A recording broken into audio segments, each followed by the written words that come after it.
নামে যারা মানুষ হত্যা করে তারা মুসলমান তারা জঙ্গিবাদের বিরুদ্ধে আজ রাজধানীর শিক্ষা প্রতিষ্ঠানগুলোতে মানববন্ধন করেছে শিক্ষক ও শিক্ষার্থীরা।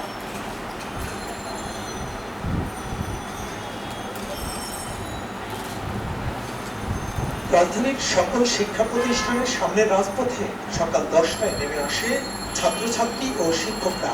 হাতে হাত ধরে জঙ্গিবাদ ও সন্ত্রাস বিরোধী মানববন্ধন করে। সে সময় বিভিন্ন ব্যানার, প্লাকার্ড ও ফেস্টুন প্রদর্শন করে তারা। আমরা অবশ্যই শান্তি চাই, আর চাই হচ্ছে জঙ্গিবাদের বিরুদ্ধে সোচ্চার হতে, যেন নারীরা সচেতন হয় যে তাদের পরিবারে বা তাদের আশেপাশে কেউ কোনো রকম জঙ্গিবাদীদের চিহ্ন দেখছে কিনা, এবং সেই অনুযায়ী সবাইকে যেন সতর্ক করে। শিক্ষার্থীরা মনে করেন জঙ্গিবাদ নির্মূলে শিক্ষক সমাজকে আরো বেশি সচেতন হতে হবে।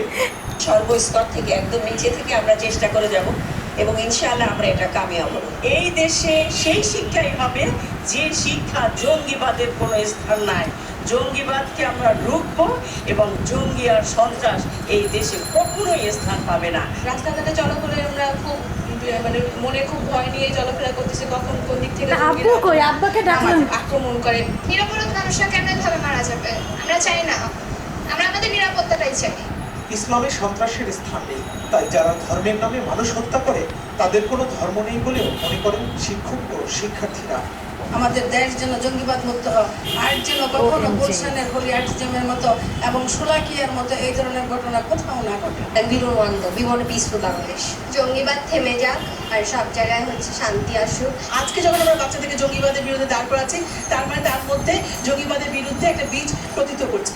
মানববন্ধনে জঙ্গিবাদের আতঙ্ক মুক্তি ও নির্ভয়ে লেখাপড়া করার নিশ্চয়তা চান তারা। মুহিবুল্লাহ মুহিব, বাংলা ভিশন, ঢাকা।